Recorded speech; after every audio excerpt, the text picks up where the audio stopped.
Hello and welcome back to the Across the Pod NFL podcast. We are here to preview Week 9 in the NFL. I'm, as ever, your host, Andy Davis, back from Miami, looking forward to talking all things Dolphins. With me today, I've got a returning guest back with me today. He is a Cardinals fan. He came on for our Cardinals season preview. It's Ollie Kent. Ollie, how are you? I'm good, thanks, mate. How are you? Yeah, all good. Yeah, all good. Good week in Miami, minus the result. But all round, I went there for the first time a couple of years ago. Didn't see much of Miami itself. I did more of the Florida Keys, and I never really enjoyed. I spent one day in Miami on one of the beaches. Never really enjoyed it, and I always had this sort of crisis about a year ago, thinking, why am I supporting a team where I don't like the place too much they play in? But after going that week I spent just now, actually experiencing Miami, the planetarium, the zoo, water park, the Everglades, the game itself. It's just now I'm definitely glad I picked the team I did. Yeah. All round great week. Obviously, I'm wearing a bit of a prop. So for those watching on YouTube, you can see I bought my purchases out of Miami. I did get a Jalen Waddle jersey from the stadium itself, which was just anyone who wants to buy a jersey in the stadium shop, better be prepared to sell your kidney, because it's nice to buy a good quality jersey. I wanted one with a bit of stitching in it, which I have done with the logo on the side. It's it doesn't seem as quite bad because it goes dollars to pounds, but even so, it's not exactly. Obviously, the game itself, I was looking forward to trying to end this unbeaten streak of never seeing us win a game, and I came so close, but in the end, the Cardinals did come out on top, 28-27. Now we are here to talk about Week 9, but we obviously weren't around to review Week 8. Touch a little bit on the Cardinals Dolphins game. I mean, for me personally, I don't know what you think, Ollie. I thought we basically beat ourselves. You think of particularly the botch snap for the safety, which I blame more on Aaron Brewer than Tua. I think the run game was good. The HA, the most of it was really good. I thought Marvin Harrison was outstanding, in the passing game for yourselves. Yeah. I just think overall it came down to, that one play where, we lost the game by 1 point and gave up 2 points from that safety. And also, I can't remember whether you scored from the resulting drive from that safety, but I feel like 10 points clear, that happened. Was it field goal? Okay, yeah, I think it's field goal. But I mean, you say that, but just for me personally, like, I know a lot of people are going to look at that from Tua, and a lot of people are going to put that on Tua, or like yourself, putting on Aaron Brewer. But I mean, let's not pretend like you weren't trying to cough the ball up at other points. You had the fumble near the goal line, which you were lucky enough to get back. There's another fumble that again you recovered. So anytime you're putting the ball on the ground 3 times in a game, and you do your best to recover 2 of them. I mean, that's better odds than you'd hope for. So, I think, it probably wasn't your best outing. I think, to be fair, if the game ended at half time or whatever, or you'd predict the second half based on half time, you'd have won it. Absolutely. But I think we really started getting into gear that second half, really started to turn it around. And I just think momentum was just on our side. I thought once we forced the issue on your offense, and obviously you've got Tua coming back from the concussions and stuff, and they're probably not in rhythm. I mean, I wish our offense wasn't in rhythm and put up 27 points, but once we start to force your hand a little bit, I think it helps us quite a bit, because Cardinals defensively is terrible. Like it's what they've been able to achieve with the talent there is actually pretty impressive. But then you do look at the talent and it is absolutely woeful. So, once we start to take some stuff away from you and force your hand and make you guys have to play a certain way on offense, just with the way the game is progressing, I think that ultimately is what actually turned it, and it started to fall in our favor.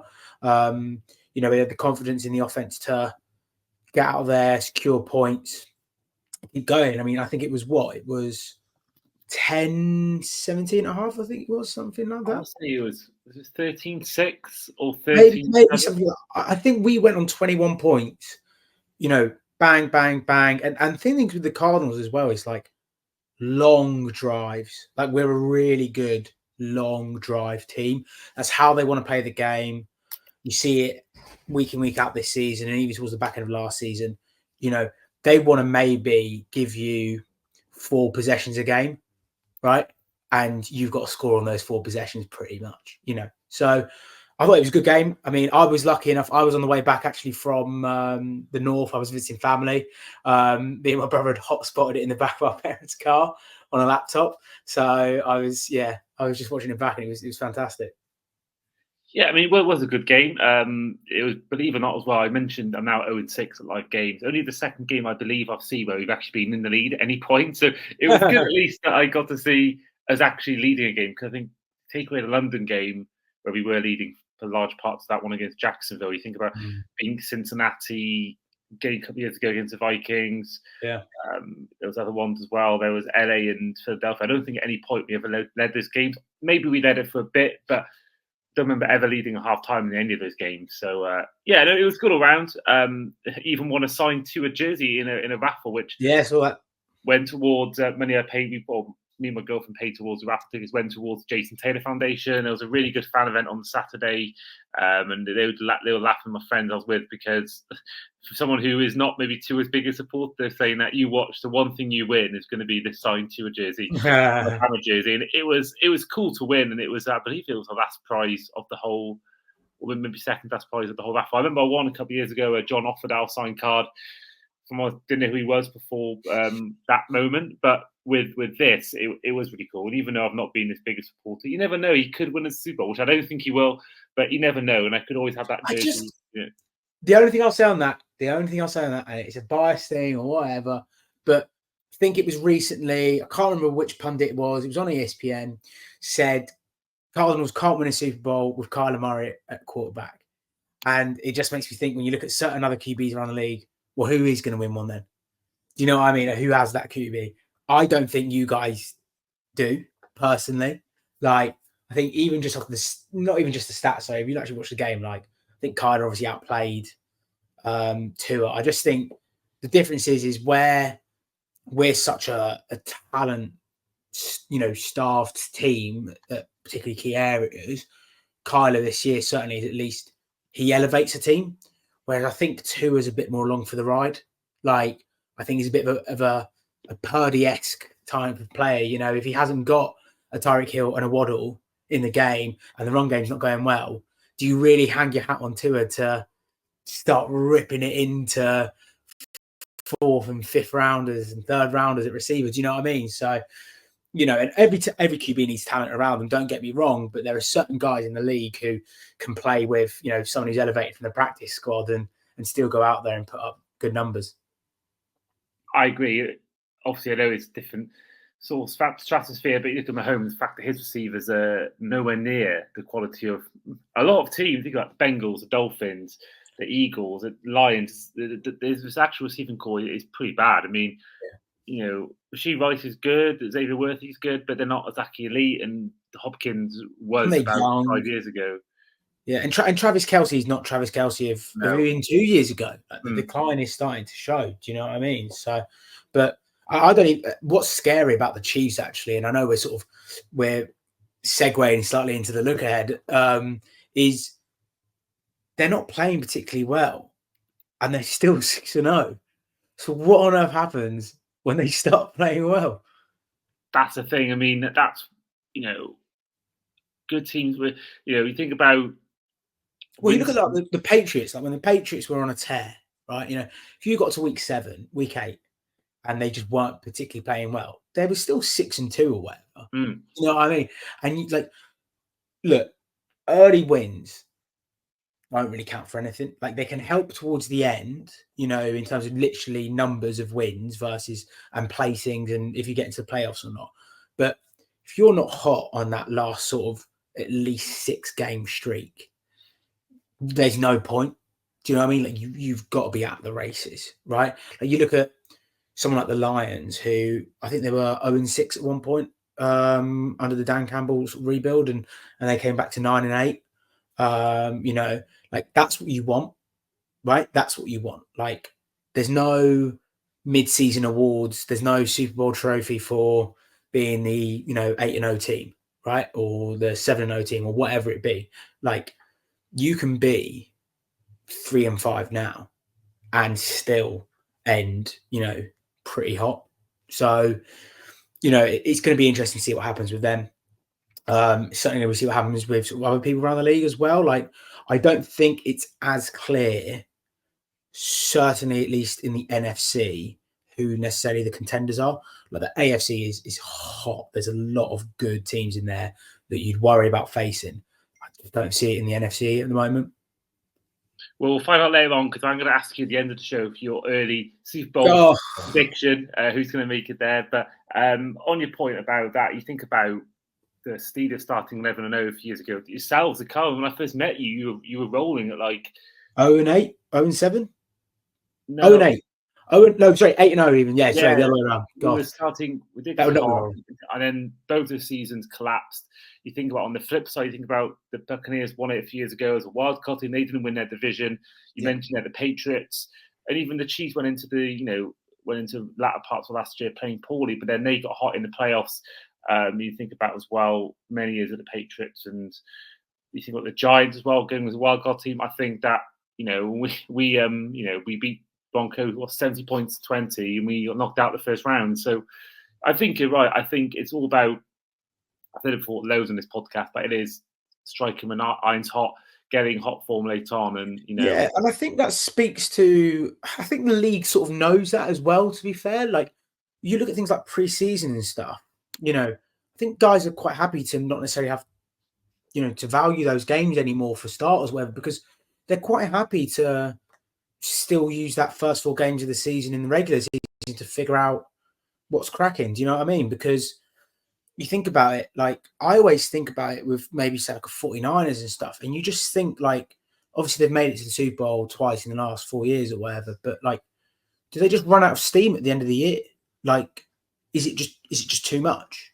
Do you know what I mean? And like, you just have to think about that. Like, are some teams saying, okay, first 4 games, we'll figure it out.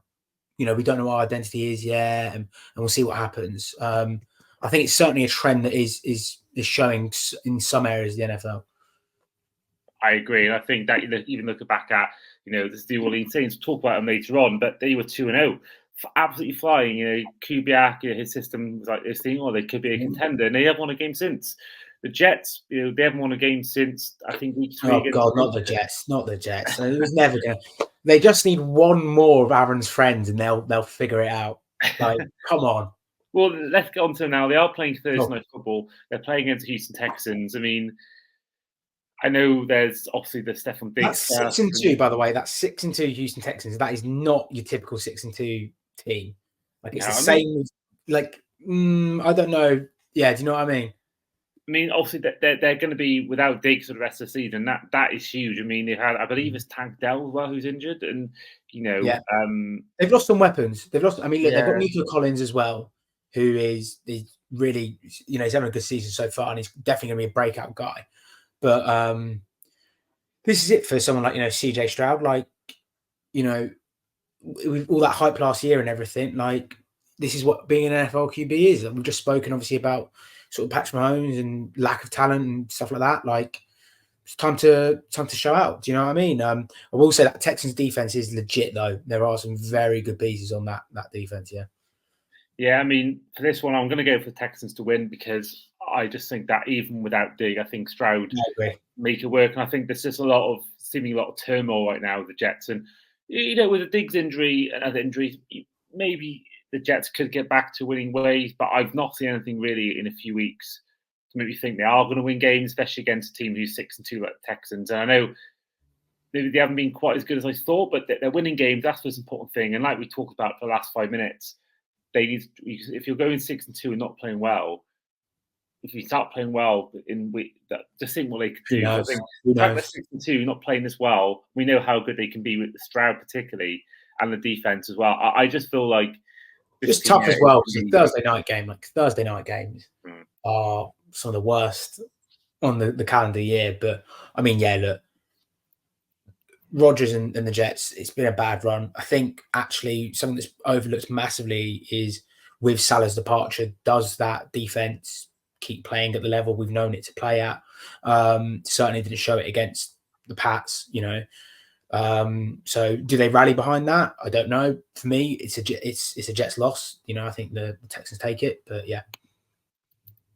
So moving on to the Sunday slate, the 6 p.m. slot, and our first game is the Falcons hosting the Cowboys. Ollie, who's winning this game out of the Cowboys and the Falcons? I'm gonna go with the Falcons actually on that one. I think again, sort of a bit of a tumultuous start of the year, a little bit of a, you know, is Kirk, was that a mistake? That kind of stuff. I think there's some good weapons. I think they match up quite well with the Cowboys as well. I think the Cowboys' lack of run game is hampering their ability to control games. And similarly with what we've seen with Dak, where if the supporting cast isn't there, and certainly if there isn't a strong run game there, is it, you know, does he have the ability to elevate and take those guys on? So, yeah, for me, that's going to be a Falcons win. Narrow, but it'll be a Falcons win. Yeah, I've gone for Falcons win. I just feel like it just doesn't seem to be. I think the Falcons have had a few losses where they shouldn't have lost and won a few games in great fashion. But the Cowboys just haven't been really any good. The run game's been appalling. That's been one thing. I think CeeDee Lamb was great last week, and they've got the weapons there. But you think about the run game. Was it Rico Dowdle or Juice Vaughn or Ezekiel Elliott? And it's just it's so bad. It's, I reckon, one of the worst run games in the league. And it's the defense, I think, can bail them out. But I don't think they've been the same defense since Dan Quinn. No, absolutely not. Absolutely not. It's not the same defense. Like, that haven't been helped by obviously what's happened on the offensive side. Like, people forget about this. Like, it's hand in hand. Like, the more cracks an offense gets on the field, and going back to sort of what we spoke about the Cardinals, that possession sort of thing, you get 10 offensive possessions and you're only 20% effective, you're still going to score twice. Do you know what I mean? Whereas if you've got 5 offensive possessions and you're 80% effective, you're going to get 4 scores. Like, there's that side to it as well. But I think he's going to go with the Falcons, just in the momentum the way they are at the moment. Next up is the Baltimore Ravens hosting the Denver Broncos. Ravens come off a loss, but I back them to win this game. I completely agree. They look hot, really hot. That'll be a good one. I think the difference there actually is, unfortunately, Bo Nix is about to be absolutely crucified by what is notoriously year in, year out one of the best defenses in the NFL. I think, and don't get me wrong, that Broncos defense is good, but just the way Derrick Henry's playing at the moment, what they can do with Lamar. I mean, Lamar is in that window again for MVP. Saw your hot takes, the London games, and my take was that I don't think Lamar Jackson's actually warranted an MVP award so far, which is, I know that's a piping hot one, but this year I think he's definitely on course for it. Yeah. Yes, I think one thing I was going to ask people, if the rain didn't happen again at Wembley, I was going to ask people for the MVP vote, and I may still do it when you go to Germany. That is going to happen now. We are going to the Panthers Giants game. Oh God! Albeit, we all win to it, but I think two bad teams can sometimes make a really good game. I think it could be 2 bad defenses. I think it could be actually. I think be 21-17, something like that. It's not just 2 bad defenses; it's 2 bad offenses as well. Like, it's not like it's going to be a shootout necessarily. Do you know what I mean? Well, to be fair, I've got to have a swift exit because I forgot I've got an exam on the Monday for my journalism diploma. So I literally have got to leave at like 9:20 regardless from Munich Airport. So I've got to, I think, no later than 7 o'clock, leave my seat and get on an Uber to the airport. So that's going to be a tight squeeze. But where else am I even going with this? So I think if I get to Germany, I get the chance, I may ask questions to fans outside the stadium there. But either way, I think MVP-wise, I think for me, I think Derrick Henry. I know I'm probably biased here because everyone knows my feelings on Derrick Henry, but could he be an MVP candidate?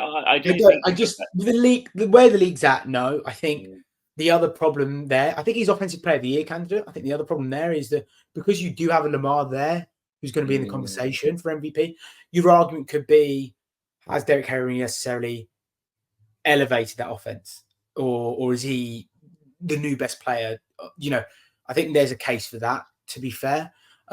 Just one quick one for you, just to go back to those questions in Munich. What you should really do is whoever gives you a hot take, tell the next person that hot take, get their reaction, and then ask for their hot take. Well, that is actually a video. You must have missed that video because I did that video. Oh, I only watched the hot take part. Damn. Keep an eye out for that. There was the hot takes one. That was a video where I got people to react on previous reactions. Yeah, if you haven't already, those listening home, do check it out. We are getting some good view numbers at the moment. Do let me know as well if you are on our socials on the _the pod for your hot takes, for your MVP candidates, and of course anyone who's going to the Germany games. Come find us and I'll say hello. Move on to our next game, which we don't normally do lock of the week, but this is my lock of the week, and I hate to say it. It's Buffalo beating the Dolphins. There's absolutely no way we beat the Bills. Absolutely no way. I think the only way we can beat them is if Josh Allen has one of those turnover-friendly games like he had against us. Is it in? It's in Buffalo, is it? Oh yeah, it's over, week 9, not week 17, so it won't be as cold. But I think I said to you at the. I think I said in the preseason look ahead, the Cardinals prediction. I said, really, what we should do is make Buffalo play in August, September in Miami, and make Miami play in Buffalo in December. That's what everyone really wants. Yeah, I mean, we had that exact scenario 2022 season. We played them in week 3, scorching hot sun. We beat them for only the second time in Josh Allen's career. And then we played them, I think, week 14 when they had the snowballs being chucked at the players. Yeah. So I think that's it definitely. No, I agree. I think Bills do good. Yeah. I think talking about MVP can. I think Josh Allen definitely is up there. I think the Bills haven't been maybe as exciting as other teams, but I think they're winning games. Josh Allen has been, in terms of the most valuable player, he's been. You think about the Ravens. Is it Henry? Is it Jackson? You think about the Commanders. Jaden Daniels actually deserves a hell of a shout. Certainly offensive rookie of the year. But I think Josh Allen, he's been really good, and they seem to be better without Stephon Diggs. And I think Josh Allen definitely deserves to be in that chatosphere. I think certainly him, Daniels. He's always going to be part of the conversation. Look, any team that's performing well and has a QB as sort of their franchise guy, like they're always going to be in that conversation. I think it's that turnover thing for Josh Allen. If he comes out of a year and he's 30 total touchdowns or 40 total touchdowns and less than 10 interceptions or whatever, then it's hard to argue that. That's obviously been the big bugbear for him in his career so far is those turnovers. And it's because he tries to do Superman stuff. Like he always tries to scramble, he always tries to, and he's not the kind of scrambler who just likes to slide or whatever. Like he'll whirl around in the air and do stuff like that. And that's, you're just going to open up the risk of losing the ball there. So look, if he and it's weird, in that development of QBs, it's similar to like the Anthony Richardson stuff. You see the top ceiling stuff and you see the lower floor stuff. And the reason that people go for like teams like go for a Josh Allen or go for an Anthony Richardson is they back that if they can see the top level stuff, they just have to improve the floor, right? Whereas if you go for someone who's got a decent floor, but they don't have access to that ceiling stuff, they're only going to be capped out, right? They're not going to be a difference maker. So as long as Josh Allen starts just eradicating those, poor plays, just going to keep going and going and going. And you're right, he probably does have a good shout at MVP. Yeah, I mean, I said before, I think literally in the last episode with Dan Hambridge that he is Brett Favre 2.0. He's got the arm, he's got the sometimes ability to lose the ball. But I think if you take away that, he's a perfect quarterback, size-wise, physique-wise, never gets injured. I don't think I've ever seen him once. I think at that brief concussion thing a couple weeks ago during one of the London games, but I think, he is strong. He's built for Buffalo as well. Like that's something to be said. He's built for Buffalo. Like one big thing for me with Caleb Williams is he's played in Oklahoma and he's played in California, right? Okay. He has not played in Chicago in November and December. Like that ball needs to be ripped through the air. And you look at someone like Josh Allen and he's built for that. Like he's built for it. He's 6'5", like you say. He's got an absolute cannon. He can tear through. And the passing game doesn't slow down when it's like 5 inches of snow or 10 inches of snow.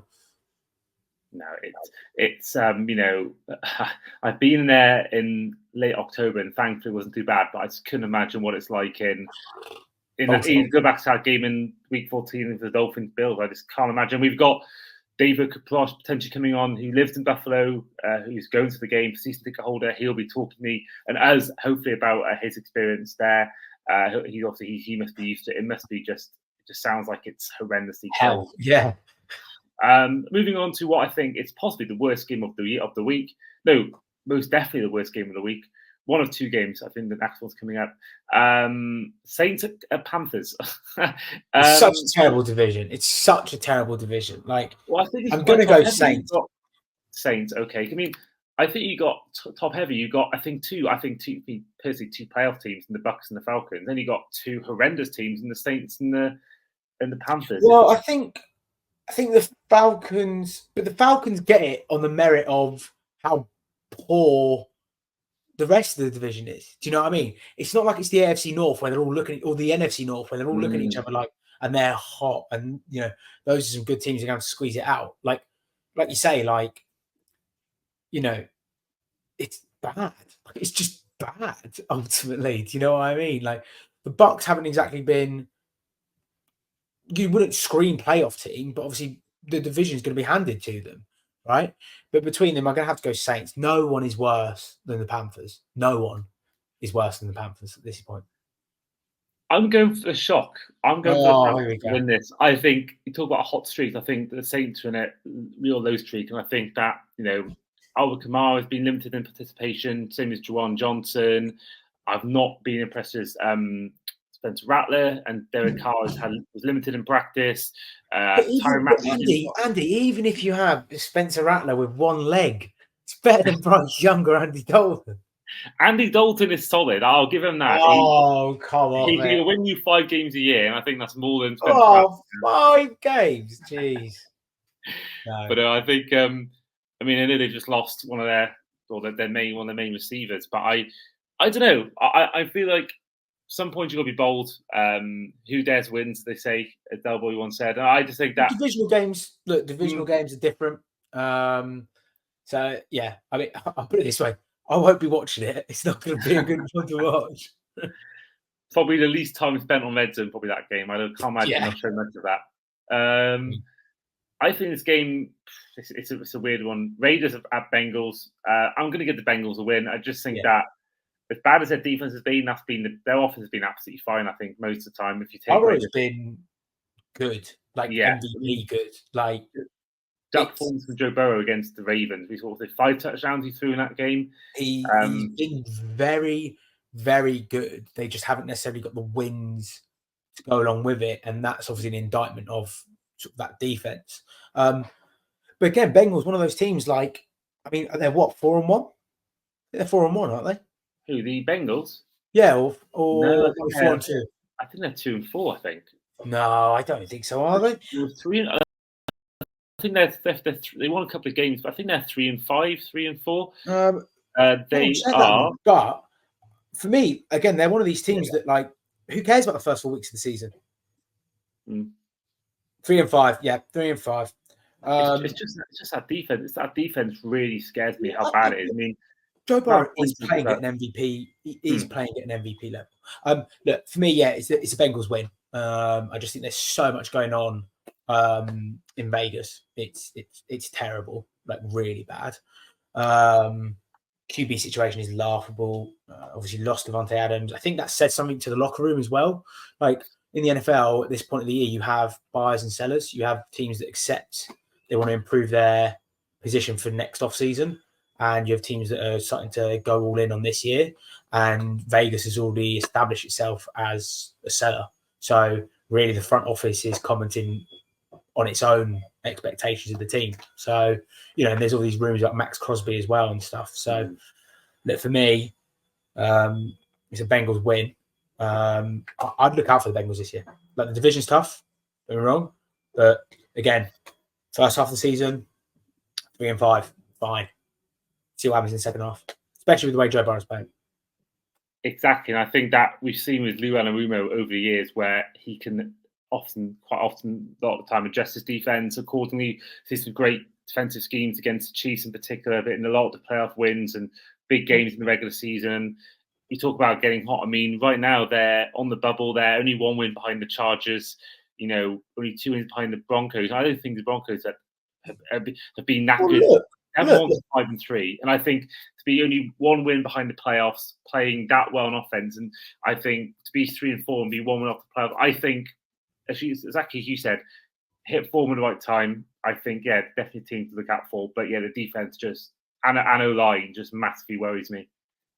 Yeah, no, that's fair, and I think it's dated back to like even like the meme of when they drafted Chase, and Sewell was there, and it was like, well, who's going to throw it, and they haven't lived that down from obviously the Rams Super Bowl loss as well, where literally it's the last play of the game. Joe Burrow got pressure, and obviously it's Aaron Donald, but for me, they can get hot this year. Right, they can get hot this year. If I were them, I'd start trading. I think it's a tough division. I think that's the only real problem. Like the Browns, I think Jameis takes them to the playoffs. Personally, I think obviously the Ravens are hot, but yeah, for me, it's going to be a Bengals win against the Raiders on Sunday. Talking of the Browns, they're next up. They host the Chargers. Got the win against the Ravens, but do I trust Jameis Winston to win you multiple games? Yes. No. Yes. Really? Yes. It's Jameis time. It's Jameis time. Look, I think obviously they've traded Cooper. They've got some other good talent on that roster. There was, I don't know if you saw Andy recently, but the sort of weird thing going on with Myles Garrett and the Arizona Cardinals, where ESPN sent a notification about him being traded. His Wikipedia was edited, all things like that. Don't get me wrong. You wouldn't hear the end of it from me if it was true. But, no, look, I think the Browns' record reflects just the performance of Watson, right? Just reflects the performance of Watson, right? So I'm really confident in Jameis, actually. I really am confident in Jameis. I think that roster is good enough. I think that's worth mentioning. And again, they can play the way they want to play. They can pound it with Nick Chubb. Yeah, they've got such a good defense. Yeah, that they don't need Jameis Winston to be that elevator necessarily. If anything, they just need him to not chuck it 50 yards every play and just accept a 10-yard completion or 5-yard completion. Do you know what I mean? So I'm excited. I think what the only thing I will say is they'll be fun to watch for the rest of the year at the very least. Yeah, I mean Winston is one of those characters where he's great. You want him to do well. I mean, think about there's those montages of YouTube of like James Winston core where James Winston. There's one where he's like dancing in the locker room with like his crutches and it starts like shaking the room. So it's fantastic that we have gone from the antithesis of what you hate in a quarterback in terms of Deshaun Watson and everything you don't want a franchise QB to be and all of the issues they've had to what can only be sort of described as, God's gift of a character for a QB in the NFL. And like, he just is a saint. Like, he just is a saint. Like, he's fantastic. Like even his moment of, turmoil at Florida State was like stealing bloody crab's legs. Or like he's just one of the most comical and fantastic people to have in the NFL. Like, honestly, it's fantastic. And like when he leaves, when he does retire or whatever, the montage that gets put out there, it's going to be fantastic. Oh yeah, it's one of those ones where like I've gone from not wanting the Browns to win any games to now really wanting to win games. I know, exactly. I mean, the only thing, if he did well and they were to win a Super Bowl without Watson playing, there'd be that thing of, on one hand, he's not played in the Super Bowl, he's not one of the team, but he'd still get a ring. So it's like, how far on? How well? I think I want. How well do you want them to go? I think they're a playoff team. I really do think. I think if they'd made a decision in week 2 rather than week 8 to. But everyone wanted it. Everyone wanted it. I still think they've got a chance. They're obviously at 2-6, and it is a tough division. But I'd love Jameis to go on and run and do it. It'd be bloody fantastic.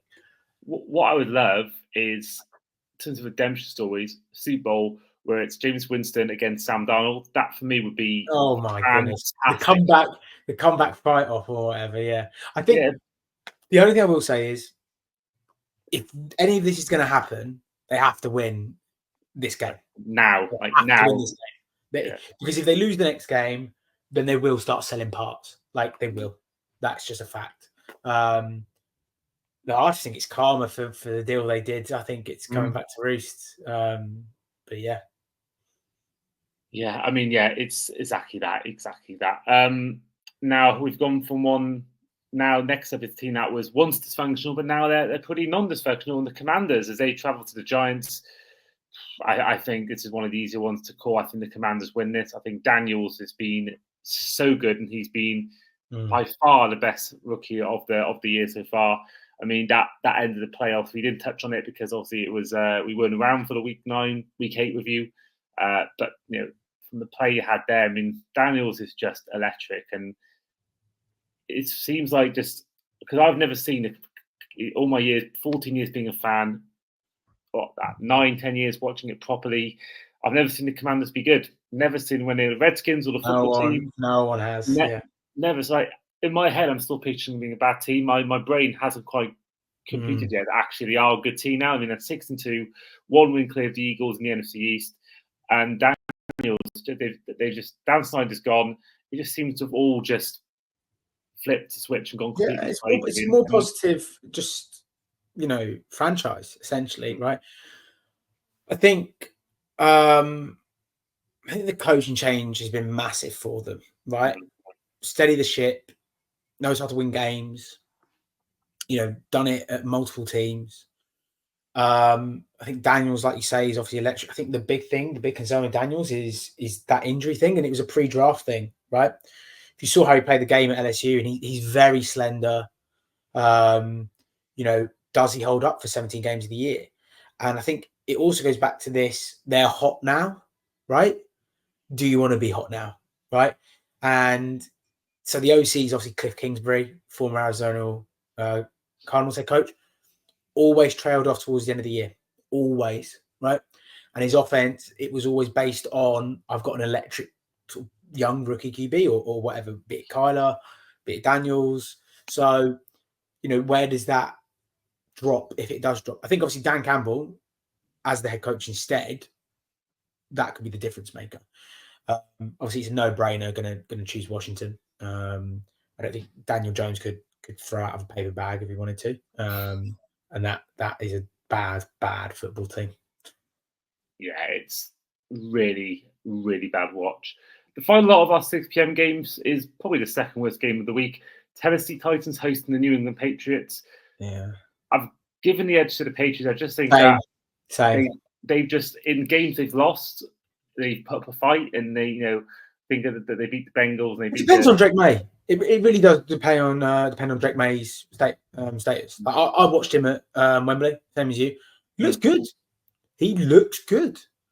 There's a lot to be left to desire about the rest of the Patriots roster. Don't get me wrong. It was good. And I think actually, unfortunately, one of the best things that New England could do is actually try and load up for next year's draft and off-season. Because they've clearly found a bit of a spark in him, right? Build.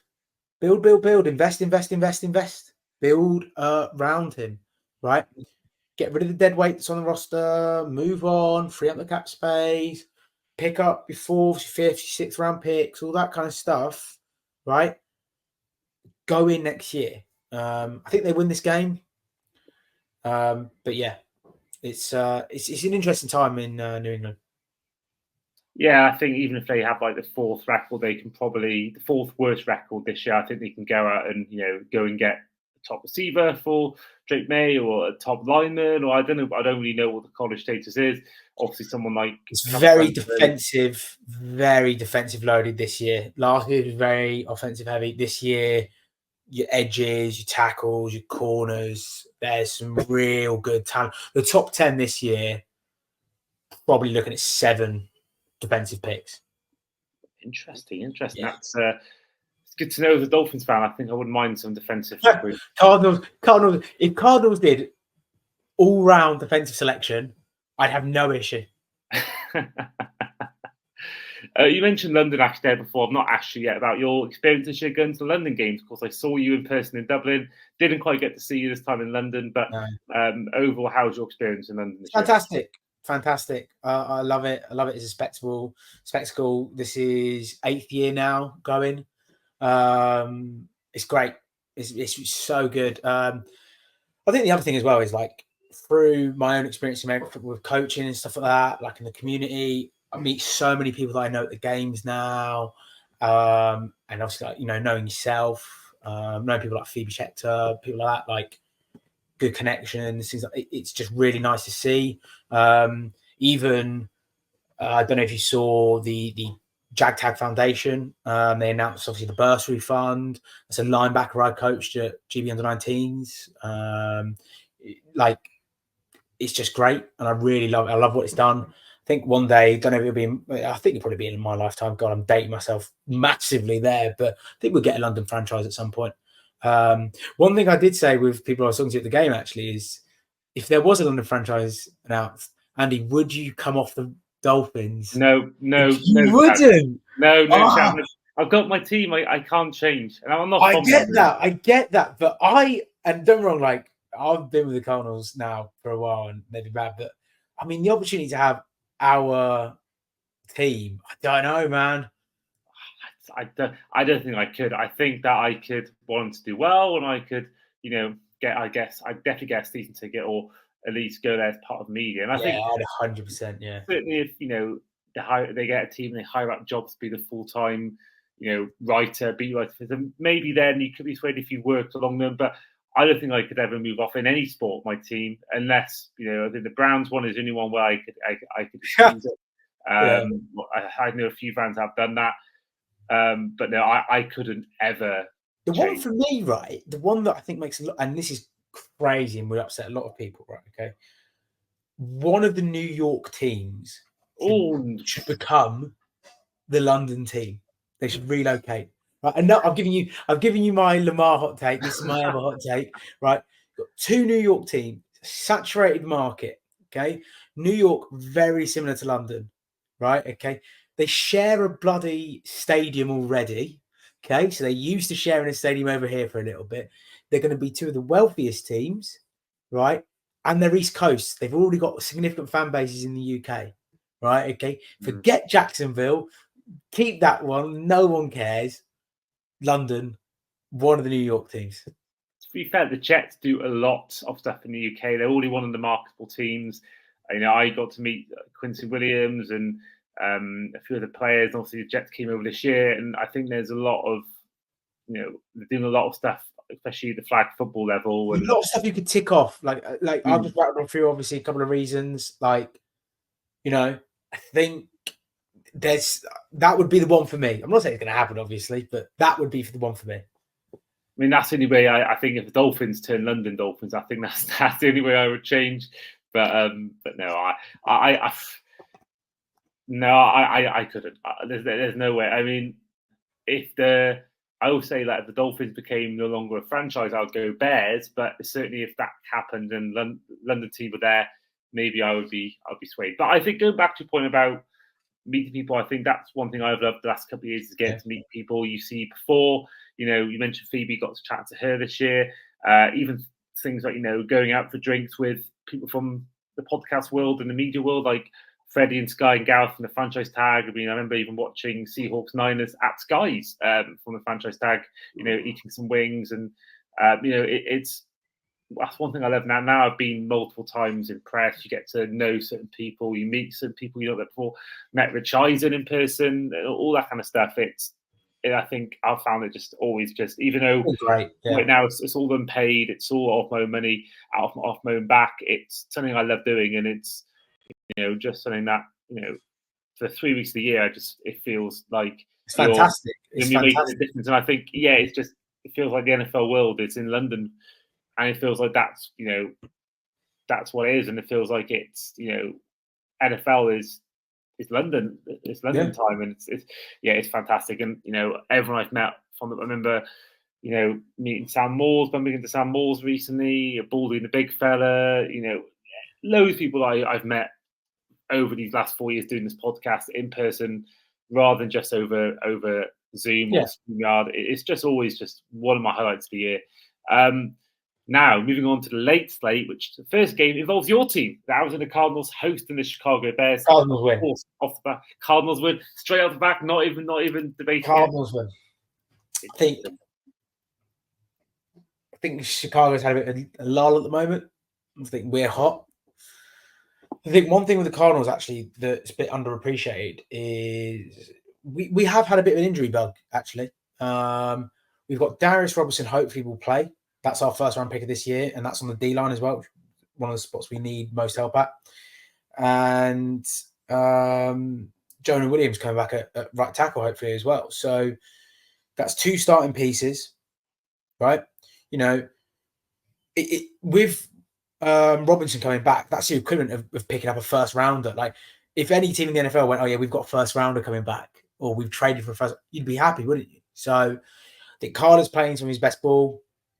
I think the connection's starting to get there. The offense is starting to click a bit more. The defense is doing what it can essentially. You know, I think it'd be good. I think it's obviously, you know, it's a decent Bears team. There's some talent there, but just fancy ourselves at the moment. I think we've got a good streak going. Interesting. Now, I was gonna go the Bears, but you swayed me. I'm gonna go Cardinals. You swayed me a lot. I think. There we go. I think the fact that at home as well makes a difference. And it makes. I will say though, Andy, it makes no difference in Arizona. Zero difference. 80% of the stadium. 80% of the stadium will be Bears fans. I promise you. Arizona fans stink for that stadium. Yep. Fair enough. Yeah, I promise you. I promise you. Yeah. Interesting. Next up is the Doug Peterson Bowl as his Jaguars go to Philadelphia, take on the Eagles. I've gone for the Eagles win. I think the Jags have been pretty bad, and I think the Eagles. I believe they're wearing the Kelly green in this game. I believe. I think the Eagles. For me, I think it's a good team. I think despite they're still a playoff team. They're still a playoff team. They had they had a real collapse last year. You know, completely fell out from underneath them. But look, it's still a playoff team. Like, at the end of the day, they're still going to be a double-digit win team, I think, this year. Jags have got so many issues. Yeah, it's definitely an Eagles win for me. And next up for me, I think quite easily the game of the week. In Lambeau Field, NFC North division rivalry as the 6-1 Detroit Lions take on the 5-2 Green Bay Packers. Great game. It's Sky have got it for a reason. Sorry, they're 6-2, not 5-2. The Packers. Sky have got it for a reason. It's a fantastic game and a great venue.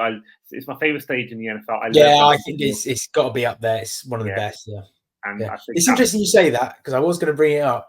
I think Hard Rock Stadium is one of the worst stadiums in the NFL. I think it's middle of the road. I'm not going to sit here and say it's the best stadium, but I think there's definitely worse. I think I did a ranking of this on Highway Sports podcast. You know, I had, I think the Panthers bottom. Fairfield wasn't far off that. But I tell you what, I have low down on my list for 32. It's SoFi Stadium. I think. Really, just so corporate. Yeah, that's exactly what. Very corporate. There's no soul in that stadium. It's all just money. And I was lucky to get free tickets through a friend of the show, Tyler Lawrence, who has 8 season tickets as a Chargers fan. And people telling me the Rams would make a better atmosphere than the Chargers would. But for me, the thing is with the Rams, and I think you're right, it's the same sort of with the Cardinals, but a little bit different in that, like, they haven't got any bloody home fans. Like, no, it's St. Louis is really where it should, like they've tried to bang on with that LA market and stuff, and sharing stadium and things like that. Like, yeah, it doesn't feel like a Rams thing, and it's all been built for like the Olympics and the World Cup. Like, it's not even purpose built for like the Rams or anything. Yeah, I think it's got to be sort of towards the bottom a little bit. I think you're probably right. Yeah, and I think that it's, I think part of the problem as well is that in LA, it's Lakers town. It's basketball town. Even look at the Dodgers just won the World Series and you got them as well. And I think, to be honest, I think the Chargers should be in San Diego and the Rams. I just think for me as well, like, they're one of the most recent winners of a Super Bowl. It doesn't feel like it. No, it really doesn't. It always feels like it's probably the least, even though I think it's a really good game, one of the least memorable Super Bowl wins of the last 10 years. It's like, oh yeah, they've won a Super Bowl, I guess. Like, there's no character and that kind of stuff. And I mean, look, it's Kroenke, right? So he's got Arsenal, he's got all that kind of stuff. I think the thing that made me laugh actually was Arsenal when they bottled the Premier League that year. Which Kroenke, year? all of it was the year obviously the Rams won. I think all of Kroenke's teams had won their respective championships except Arsenal. Yeah. Yeah, I think if you look at last 10 years, think about Philadelphia Eagles win. What do you have? The Philly special, the story of that. You think about Yeah. The worst Super Bowl I've ever watched in Broncos Seahawks. You had the Legion of Boom, the story there. You had the Malcolm Butler interception a year later. You had What's the story? What's the story? I mean, what Cooper you Kupp traded for Matt Stafford, who was notoriously like a really good QB and everyone loved him. You moved on from your own legacy QB in Jared Goff, abandoned him. Aaron Donald's always been the guy. You just blew. It was the most. Actually, do you know what it is? It's the most LA Super Bowl because they just threw money at the problem. They just decided to build like that all-star sort of thing, didn't they? But I will say this is actually a good segue back to the Lions game. It's one of the most win-win trades in history. Think about what the Lions have gained through that trade and what they're doing now. 6-1 for the first time in their history, and what the Rams did what they wanted. They're still, a team that I think, if injuries weren't a thing this year, they'd be still there competing. We've still got Stafford and Kupp and Kieran Williams. Stafford is not the staff, the cliff. I mean, let's rewind back to our podcast where you said that he was better than Joe Burrow. Let's rewind to that. That's fair. That's fair, and that is fair. That is fair, but I think this look the drop in quality this year has been significant, right? It has been significant. I did see those. I went through those the other day, actually, saw some of them, and there were one or two that probably was wrong. And it's interesting because you look back on those now, actually, as well. And obviously, we've got a decent slate of rookie QB sort of play now. We've got a feeling for it. So if we were to go back and examine it and do the exact same, rankings, players, I think there'd be a lot of differences, to be fair. But going on to the game itself, I've gone for the Lions to win. I know it's in Lambeau, but I just think, part of me thought maybe go for the They're so hot. They're so hot at the moment, and they're so fun to watch. What the OC is doing, and they've got hook and ladders with O-linemen and stuff like that. Like, we've just had a conversation about character and legacy and stuff like that. Like, if the Lions won this year, it'd be fantastic. And especially if Dan Campbell come in, the underdog, start terrible, the grit, the building, how fun they are to watch as a team, their attitude, they're fantastic. It's great. They're very much like that Jameis Winston kind of, allure of the NFL, storyline of the NFL. So I think for the game itself, I think you're probably right. I think the Packers are probably a playoff team, right? I think Jordan Love's clearly going to be the guy for a while now, but it's hard to bet against the Lions. It is hard. Yeah, I think the Packers are hot as well. I love what the Packers are doing. I think the connection between Jordan Love and his wide receivers, I mention this all the time, but I love their wide receivers. The running back game is impressive. That 1-2 punch is fantastic. Really, really good. Something that's really underrated on the Packers as well, the safety play. You're going to have two guys tied for the most interceptions in the NFL come the end of the year. They look good. They've got some talent. They look hot.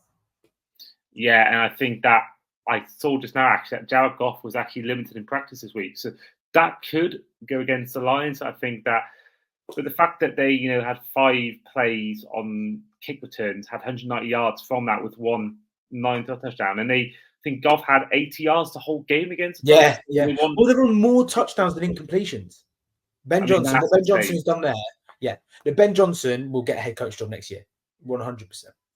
But he could have got a last year turn down. I think he's weighing. I think the moment if they win a Super Bowl this year, I think he'll be off. I think he wants to do something in Detroit. I think once he does that, I think then we'll see him leave. I think he may even stay another year. I think, but I think if they win a Super Bowl, I think he'll be off. You'd have to analyze where the openings are. That'll obviously dictate it. Who's going to be the first fire? And the problem is when you're a rookie head coach, no one inherits good teams. There's a reason that opening's there. Do you know what I mean? I will say one thing. This could be a hot take. It may be a bit of a stretch, but I think the Lions have got a 3-4 year window where they could challenge for multiple Super Bowls. Who could retire in 4 years? Got the best quarterback in the game. Andy Reid could be off in a few years. Oh, Johnson, they win a Super no Bowl. Andy way. Reid retires. Ben Johnson takes over from Andy Reid. No way. No. Young coach. Mahomes is young. Well, not young at that point, maybe, but they want to have a Super Bowl place, and then they may go down different route. They may go down someone else who's got more. I think they'll hire internally. They'll hire internally. Dennis Allen, I think it will be. It's not Spags, or is he too old now? Nah, I think they'll be on. I think they'll go for a familiar face, yeah. Well, let's move on, I should say, to the final game of the 9 p.m. slate, and it's the Rams taking on the Seahawks in Seattle.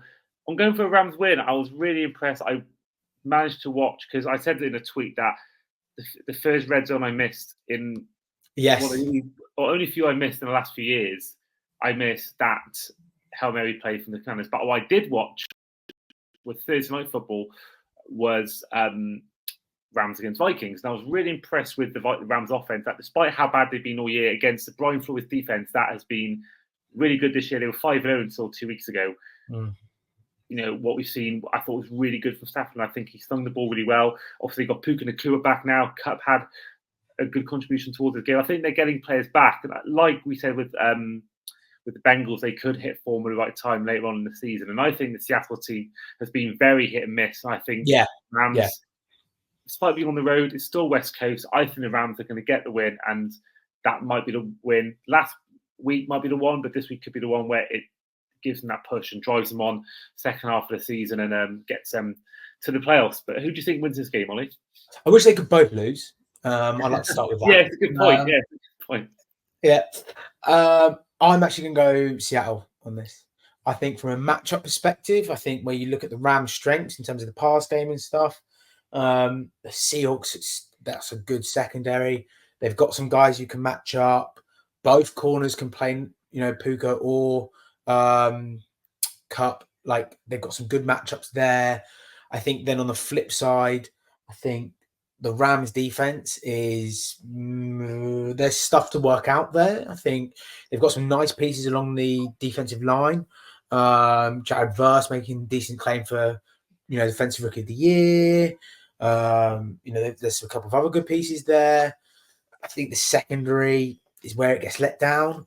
And I mean, even though it's Geno Smith throwing the ball, I think there's some good weapons still on Seattle. Jackson Smith and Jigba, he's starting to really come through.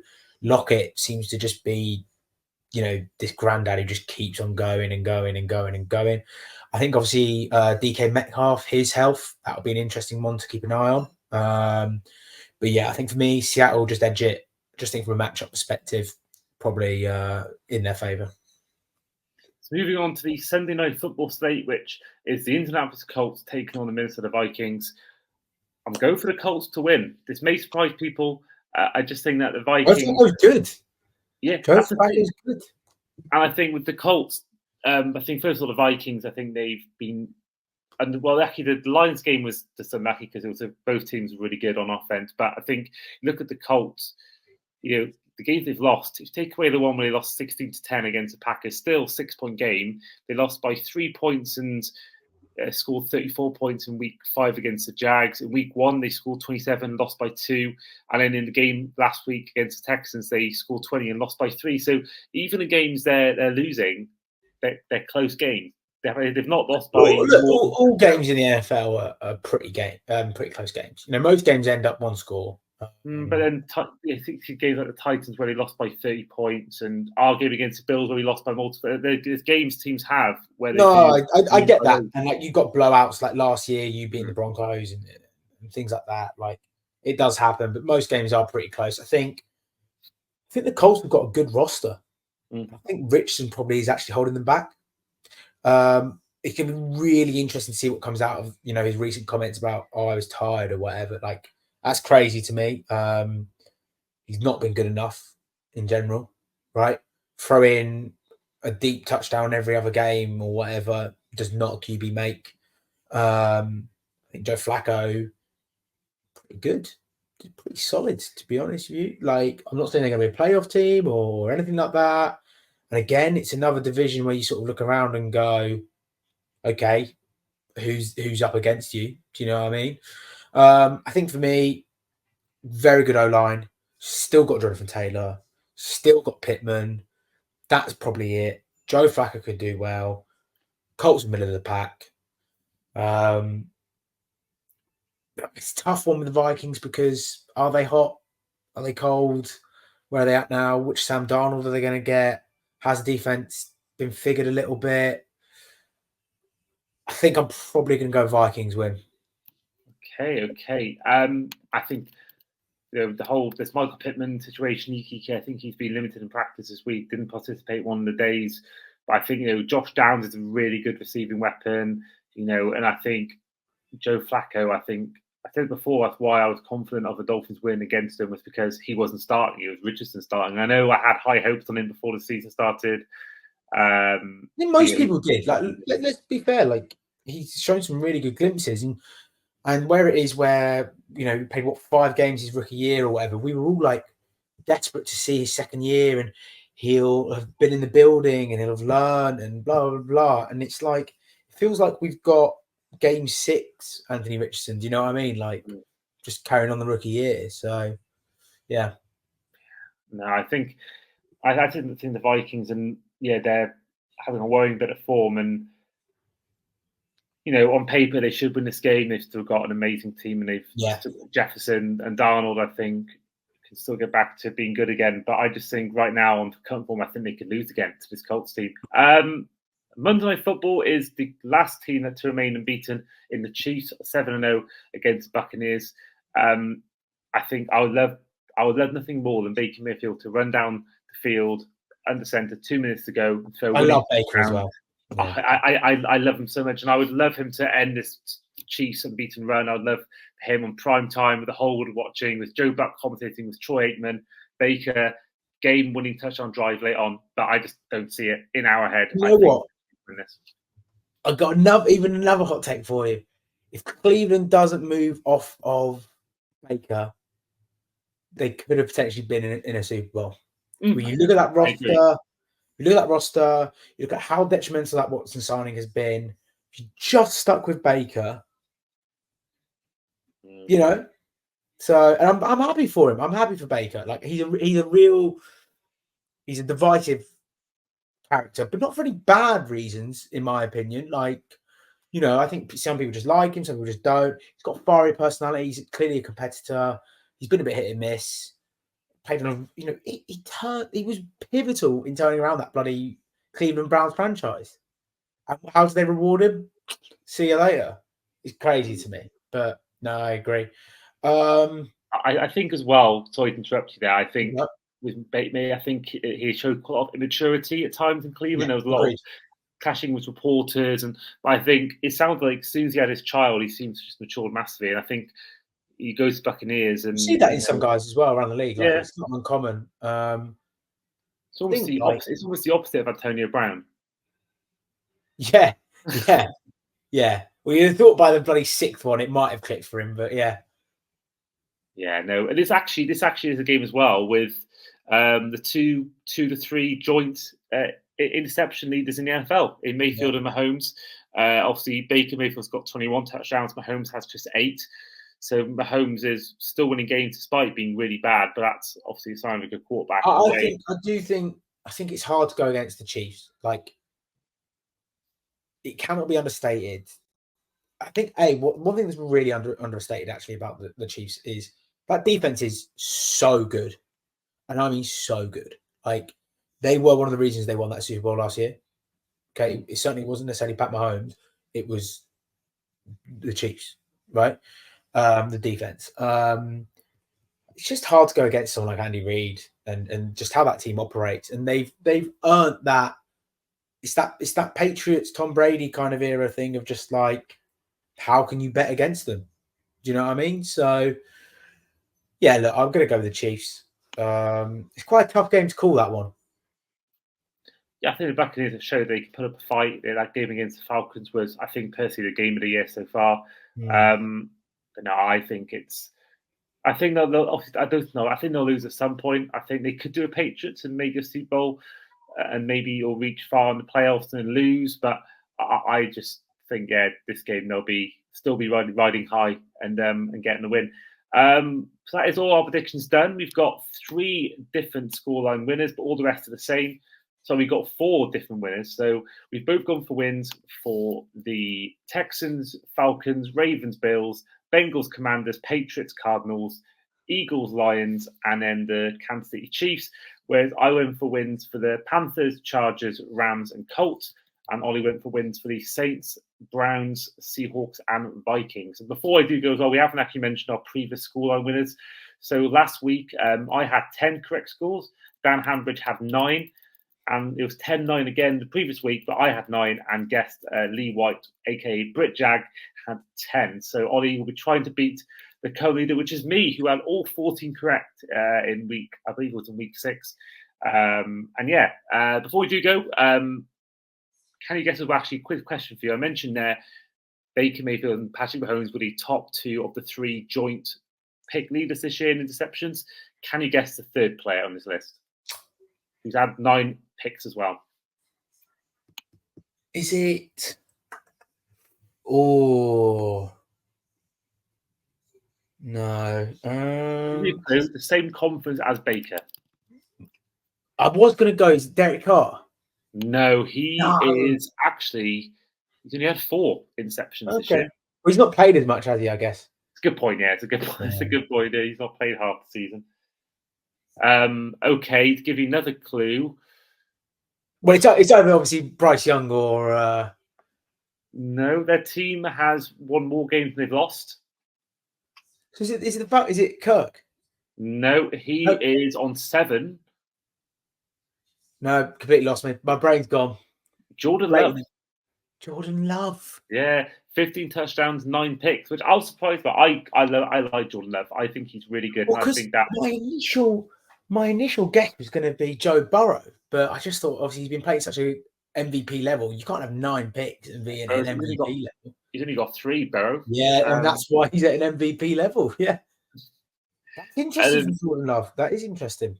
I mean, there's players on one who do start regular. Justin Herbert's only got 1 pick this year, same as Josh Allen.